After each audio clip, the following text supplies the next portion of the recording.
Hon Coons Jr. was on the job early today. He's one of the biggest auto dealers in the state of Virginia.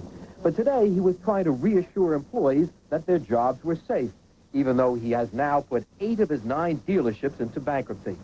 He blamed the recession, which is keeping buyers away, and the bankers who devalued his property and cut off his credit, even though he was up to date on his payments. We are a credit economy, and when the credit sources start cutting everything off, we're not going to ever get out of this crunch.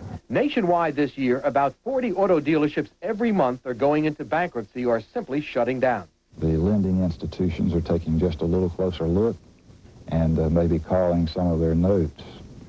And so you've got a situation where you have a stagnant economy, so to speak, right now. Car dealers like Lee Beeman in Nashville are suffering because consumers are buying used cars. New car sales are down about 10%, and used car sales are up about 34%. Many consumers like Fred Carpenter are not buying at all. They're spending money to repair their old cars. It's got plenty of life left in it, and whatever needs to have done to it, I decided to have it fixed for a while, and it beats making that $300 a month payment. It's just hard for people to commit that much money, and it's much easier for them to maybe get a small loan and put a brand new motor in their car and get another 50 or 60,000 miles out of it. But repairing cars and selling used cars is not enough to keep every dealer in business and does not help the bottom line at the big 3 automobile makers. So far this year, Ford and General Motors have lost about $4 billion, and the losses are likely to continue for the rest of this year. Stephen Ogg, ABC News, Washington. Since the recession began 15 months ago, more than 1.5 million Americans have lost their jobs, and not many industries have escaped scot-free. This week, for example, Hyatt Hotels has laid off 700 management employees. Hotel executives say that never before have there been so many empty hotel rooms. Here's ABC's Gary Shepard. In Los Angeles, the landmark Bonaventure Hotel has filed for bankruptcy. In Beverly Hills, the once trendy L'Hermitage has gone broke. Near Palm Springs, the huge DoubleTree Resort is about to be auctioned off by the Resolution Trust Corporation. Agents say they'll be lucky to get 26 cents on the dollar for it. I can't recall a period of time that we've gone through with as many foreclosures as we have in the last couple of years. The recession has prompted people to cut back on both business and personal travel. So occupancy levels are down sharply this year, below 63% nationwide, less than break even. During the 80s, the hotel industry went on a building binge, which is now coming back to haunt it. In San Diego, 10,000 new hotel rooms flooded the market over a 6-year period. Now, construction has been halted on a number of properties. The big San Diego Marriott is just barely breaking even this year. Employees like doorman Nate Porlis say tip income is down 30%. I just recently got a second job as becoming a teacher's assistant to help supplement the loss of the income, working here full time. The room nights are down for groups, and therefore they're not giving us as many hours, and I can't make money if I'm not here. To promote business, Marriotts are taking a cue from the airlines and offering special non-refundable room rates. For example, this room, which normally costs $159 a night, goes for $109 if paid in advance. Well, the key to the hotel business is heads in the beds. So you do what you have to do to get the heads in the beds. Hotel industry experts say the business is in such bad shape this year, they wouldn't be surprised to see price wars breaking out among the major chains. Some analysts are predicting as many as 25% of the nation's business hotels could go bankrupt during the next 18 months. Gary Shepard, ABC News, Los Angeles. Well, the stumbling economy may be starting to take a political toll on President Bush. Our latest poll shows that 7 in 10 Americans believe the president spends too much time on foreign affairs. Mr. Bush's overall approval rating is at 65%, but it has been falling quite steadily since the Gulf War. And when our polling unit asked if the country needs a president who can set the nation in a new direction, 51% of those people we asked said yes. On Wall Street today, the Dow Jones Industrials lost more than 20 points to close at 30.39, and the trading was heavy. In a moment, the American hostage Jesse Turner, free and frail. On the American agenda tonight, the high cost of cutting health care for the poor and the elderly. And finally, the pleasures of misquoting Mark Twain. This is World News Tonight with Peter Jennings. Brought to you by Preparation H. It started early this morning, that feeling that something was a little off. But by noon, her fever had started to climb. Her whole body ached. And now at 5:30, she's coughing and congested. Her head is pounding. Kate Porter has the flu. And now all she can think about is relief. Theraflu relief. Theraflu is serious flu medicine doctors recommend. Soothing, hot liquid relief to ease flu symptoms fast. Theraflu, your flu misery stops here. When hemorrhoidal tissues swell, there's pain, itching, and burning. Many doctors recommend Preparation H. It helps shrink swelling of inflamed hemorrhoidal tissues, and it often relieves pain, itching, and burning for hours. That's why more people rely on Preparation H than any other brand. Preparation H, suppositories, ointment, and now cream. More people use it because it works. The former American hostage, Jesse Turner, is in Wiesbaden, Germany tonight at the U.S. Air Force Hospital there. He'll undergo a number of medical tests during the next few days and a good deal of questioning from U.S. officials about what he went through as a hostage in Lebanon. 1,731 days in captivity. Here's ABC's Sheila McVicker. There were flowers, yellow ribbons, banners, and cheering military staff at the American Hospital of Wiesbaden to welcome Jesse Turner back from nearly 5 years as a hostage. It is in Germany where he will be reunited with his wife, mother, and the 4-year-old daughter he has never seen, where he will begin to put together the years of his life lost while held captive by Islamic fundamentalists in Beirut. This morning in Damascus, the mathematics professor from Idaho was handed over to American diplomats by the Syrians. It's still not clear just when yesterday he had been freed by his captors, but Turner was pale and without the beard he'd worn in a photograph released days ago. Just like to say I'm very happy to be out finally, and looking forward to see my family and friends. And I wish to thank everybody for all their help. But unlike other hostages recently released, Turner wouldn't talk about his ordeal. When asked if he had seen other Western hostages, he turned to the American ambassador for guidance and chose not to respond. So it's not clear tonight whether he was held with any of the remaining Western hostages or what conditions he endured. At 44, Turner was one of the youngest hostages, but today he seemed weak and frail. As he was leaving the Syrian Foreign Ministry, he missed his step and he almost fell. In Damascus tonight, officials and diplomats say they do not believe the release of another Western hostage is imminent. But they say the negotiations started by United Nations Secretary General Javier Perez de Cuellar have begun a process that, however slowly, will ultimately lead to freedom for all those still held. Sheila McVicker, ABC News, Damascus. 7 Westerners remain in captivity. 4 of them are Americans. The Palestinian delegation to the Middle East Peace Conference in Spain was announced formally today. Virtually all of them are professionals from the occupied territories, many of them veterans of Israeli detention camps. The PLO chairman Yasser Arafat said today that all the delegates represent the Palestine Liberation Organization. That was widely taken as grandstanding by Arafat. The Israeli prime minister has said the Palestinian delegation wasn't even announced before those who will go should be chosen by them and approved by them. On the question of timing, those who are going to Madrid are being resoundingly criticized by other Palestinians who think this is not the way to get a Palestinian homeland. And in Iran today, any negotiations at all were the subject of a whole rejectionist conference. Here's ABC's Jim Laurie. It was a most unusual gathering, a convention of pro-Palestinian extremists who have no part in the peace process.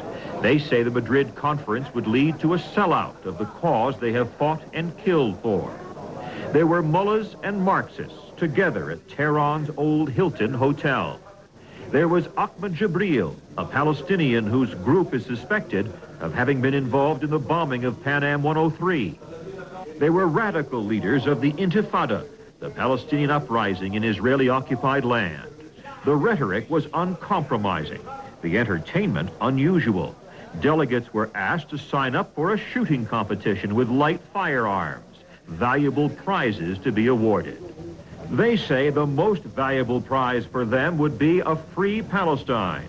But while all vowed to continue the struggle, no one seemed to have a concrete plan beyond condemning the Madrid conference. Hezbollah leader Syed Abu Musawi, who recently admitted his group carried out the 1983 Beirut bombing, which killed more than 200 U.S. Marines, told us the Madrid meeting was a conspiracy with treacherous aims and must be stopped. Everything that is in our hands, we will do in order to make such conferences come out with no results at all. He backed away, though, from advocating violent means to disrupt the conference, and the Iranian president, it's believed, would try to discourage acts of terror. For now, more moderate forces in the Middle East seem to have the initiative. The rejectionists here may talk tough and could even shed blood if they chose, but they find themselves further on the fringe than ever. Jim Laurie, ABC News, Tehran. When we come back, the fires in California and the very high cost of a home in the hills. Even a four-time Super Bowl champion knows to reach your goal, it's important to get the nutrition of whole grain. These guys don't have it. Reedy's does, made with 100% whole grain. So no matter what you're going for, better get your whole grain. Hey, Joe, you gonna come back for one more bowl? You better believe it.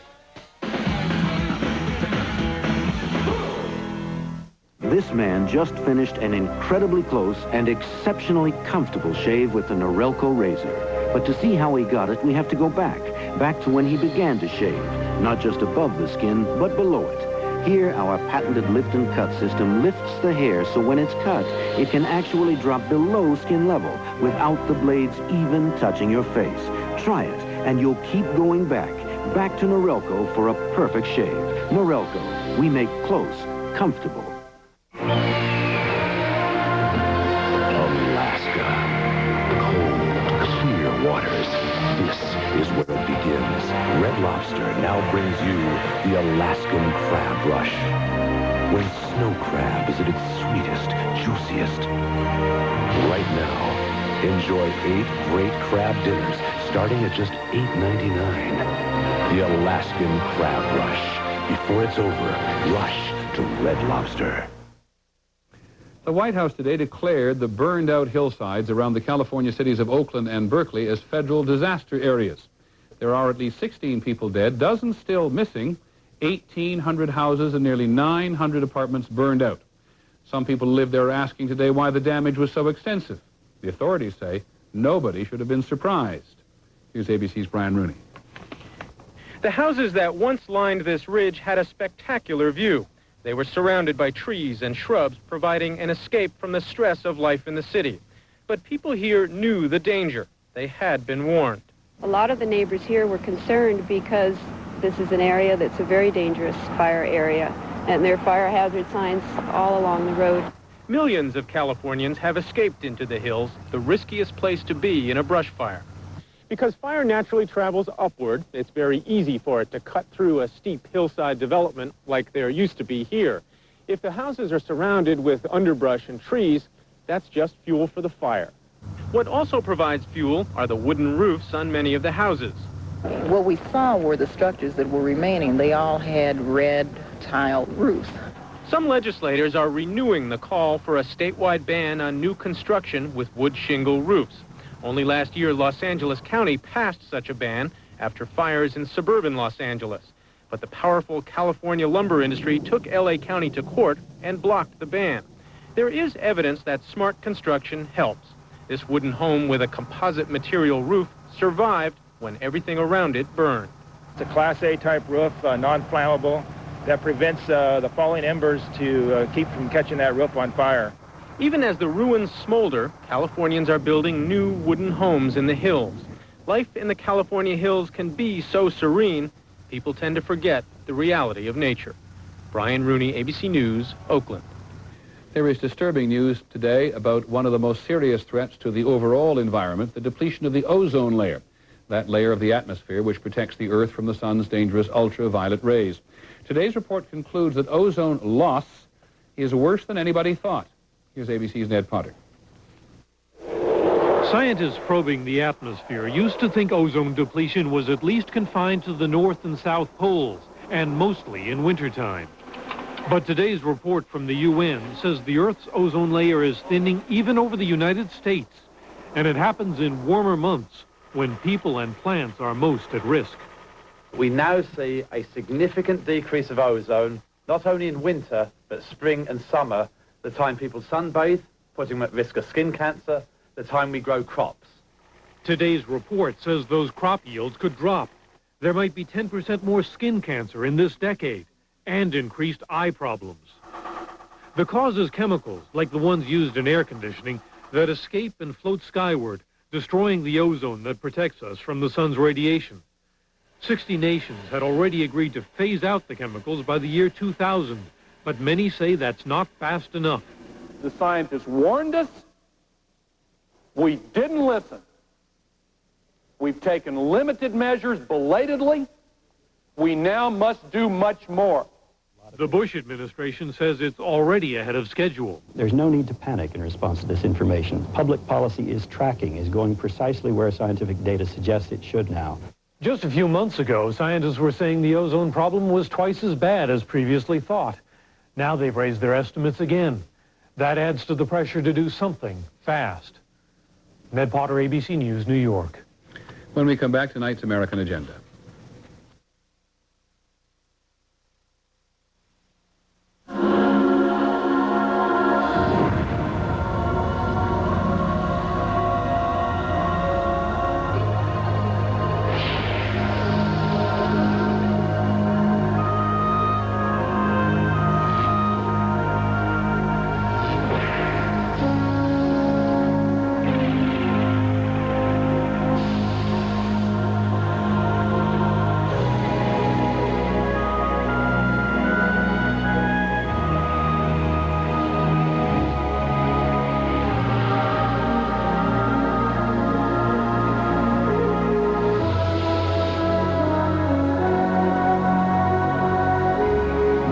Celebrate the 21st century a little early. Introducing the all-new 1992 Toyota Camry. We just couldn't leave well enough alone. As Nancy Walsh saves for her son's education, her savings and those of millions like her are invested in business. When business grows, our nation prospers and becomes more competitive in the world, which could open up a world of opportunities. And who will be there seeking out those opportunities for you and Nancy Walsh? Merrill Lynch. We're bullish on the future. If your doctor has recommended Metamucil and you like the results, but you don't like those glasses of thick liquid, change to FiberCon. Get the same fiber action in easy-to-swallow tablets. Get doctor-recommended FiberCon. If you don't get to sleep, I won't get to sleep. Nitol safely helps you fall asleep fast, so you can get your Z's. Nitol or maximum strength Nitol. Nitol will help you get your Z's. On the American Agenda tonight, we return to the enormous cost of health care. This time, tonight and tomorrow, we're going to look at two states which have radically different approaches to providing health care for the poor. And here's the key. Both states are short of money.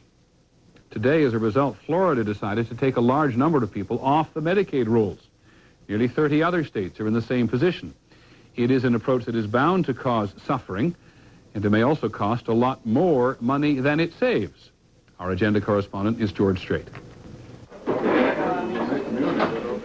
It is noon on Friday, and the emergency room of Jackson Memorial Hospital in Miami is already jammed. She said she was never diagnosed as her first episode. Hello, Dr. Shu. This is where the medical needs of the poor and the elderly collide with Florida's ability to pay. Yes or no? Most patients here are on Medicaid. They rely on the government to pay for their care. But Florida, like many states, has less money than it used to because in the recession, tax revenues have gone down. You are going to receive by mail the Medicaid card. The state is proposing to reduce or eliminate the Medicaid benefits of 90,000 poor Floridians. There would be a limit on the number of hospital days it will pay for and the number of drug prescriptions it will finance. In addition, an estimated 8,000 people who need nursing home care won't get it. State officials are sympathetic, but they say they have no choice. By law, they must balance the budget. But Florida is $600 million in debt. They say by cutting Medicaid, they can save a lot, almost $150 million. The perception is that money is saved. In fact, money is not saved. What it means is that costs are deferred or deflected temporarily, and that those same circumstances will have to be addressed at some point. Example. On October the 1st, Florida limited the number of prescription drugs covered by Medicaid to 6 per patient. Projected savings, $11 million. Mrs. Eulene Stewart takes 11 prescriptions and knows what the limit will mean. I may wind up in the hospital in order to get some medicine. When Medicaid cut Sylvia Williams' prescriptions from 9 to 6, she did end up in the hospital for 10 days. She had an asthma attack because she could no longer afford the medicine, which would have kept her out of the hospital altogether. Her doctor says the state's plan to save money backfired. We're going to spend $4,000 or $5,000 while she's here, when we could have spent $300 or $400 to keep her out of here. The state faces a similar dilemma for all of the 90,000 who may lose Medicaid benefits. Their health problems, left untreated, will become more serious and eventually more expensive to treat.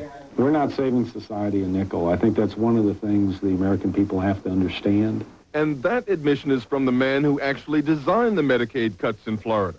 From a larger macroeconomic societal point of view, it is a sham. From the state governmental point of view, we have a constitution that says we must have a balanced budget. Where those costs fall elsewhere in society will be dealt with elsewhere. Some people call it penny wise and pound foolish. I'd call it that. It's an exercise in futility, and it's an exercise in human tragedy. Most cuts will fall here, on the state's public hospitals, which are forced to treat the poor, even though they cannot pay. Ira Clark estimates that the Medicaid cuts would cost his hospital $31 million. That means eliminating entire programs, including this one, which brings premature babies from around the state here for care. The need is not going to diminish. The patients are not going to go away. The services that they require are not going to become cheaper. And you're going to have to care for those people. In most states, this collision between the medical needs of the poor and the money troubles of the government threatens the entire Medicaid program. Administrators say what is needed is major reform at the federal level. I think there's tremendous amount of resentment about the healthcare system and tremendous pressure to reform if somebody would take the lead. The alternative is more states making decisions like Florida, cuts which look good on paper, but actually increase costs long-term and eliminate services poor people cannot do without. George Strait, ABC News, Miami. Florida's way is not the only way. Tomorrow night, a radical alternative that the state of Oregon plans to try. We'll have our final report this evening in just a moment. That's life. You guys around next week? Not me. I'm off to State College on Saturday. You're still going? That's great. What about your dad's surgery? Yeah, the bills and stuff. No problem. He had some extra insurance to help pick up the bills. Aflac Supplemental Insurance helps close the gaps in your health insurance, like deductibles and co-payments. Aflac lets life go right on, and that's the peace of mind you want. Aflac, insuring over 35 million people worldwide. Grandma's got a date. What's a date? That's when you hug someone. Closeness. You might hesitate if you wore a diaper. So Johnson & Johnson created Serenity Guards, bladder-controlled protection so advanced it holds as much as something 5 times its size and stays dry, locking liquid in. Grandma, are you gonna hug him? Hug me. Oh. Give yourself hugs for discovering Serenity from Johnson & Johnson. It's kind of throbbing, and sometimes my fingers get stiff as well. Today, it isn't aspirin, it's Advil for minor arthritis pain. Advil just really helps with the pain. Advil, advanced medicine for pain. Kids feel sick at the thought of taking bad-tasting medicine. Open up. But not great-flavored Dimetapp DM. Don't like Dimetapp. Pediatrician recommended Dimetapp and Dimetapp DM. Works as good as it tastes. Oliver North on the Reagan-Bush White House. The president did indeed know everything. A second live conversation with Oliver North tonight on Nightline. Finally here this evening, Samuel Langhorne Clements, the uniquely American writer who wrote under the pen name Mark Twain, the author of Huckleberry Finn, Tom Sawyer, A Connecticut Yankee in King Arthur's Court, one of the most often quoted American authors. And it turns out one of the most often misquoted. Here's ABC's Ken Kashiwahara. I'm old as dirt. Mark Twain was one of America's most prolific writers and a legendary humorist whose wit has been chronicled by actors and filmmakers for decades. I wonder if God invented man because he was disappointed in the monkey. There's been a great to-do over Adam as the inventor of sin. Why, it was nothing at all. I could have done it myself. There is no sadder sight than a young pessimist, except an old optimist. Invoking Mark Twain is a national habit. You may have heard me quote a Missourian, fellow Missourian of yours, Mark Twain, when I said, reports of my death are greatly exaggerated. But at the University of California, scholars examining the largest collection of Mark Twain's writings and witticisms have been unable to document half of what he is supposed to have said. Example, the coldest winter I ever spent was a summer in San Francisco. So far as we know, he did not say that. When I feel the urge to exercise, I lie down until it passes. Robert M. Hutchins, University of Chicago, not Mark Twain. Giving up smoking is easy. I've done it hundreds of times. Has the right flavor, but we don't have any evidence that he said it. Researchers believe the practice of quoting Mark Twain, accurately or not, has grown over the years because it gives the humor credibility and guarantees laughter. He's easily invoked. People feel they know what it is, what kind of perspective he brings toward things. Mark Twain died 81 years ago, but if he were alive today, he might say, God Almighty himself has no right to put words in my mouth that I never used. He really did say that. Ken Kashiwahara, ABC News, San Francisco. And that's our report on World News Tonight. I'm Peter Jennings. Have a nice evening. Good night.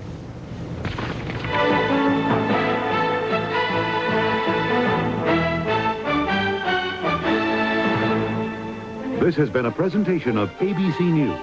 More Americans get their news from ABC News than from any other source. Tonight, We've got to stop these people. if you've ever watched Dynasty before, this is the night to see. They went through you to get me. I don't care what you do to me, but don't you dare touch my children. Guess this tells me who you really are. The conclusion of Dynasty, the reunion, tonight. News of the Northwest is next on Channel 2. It had to happen sooner or later. It's snowing on Mount Hood. Politicians in Washington state scramble after Governor Gardner announces his retirement. Former gang members in Portland try to make it in the business world. And a Vancouver real estate executive succeeds in business despite his likeness to a certain television newsman. Today's news, sports, and weather next on 2. As I look out on this great Northwest, I feel a lot of pride. It's Chevy Truck Time. Cashback and option discounts on 1992.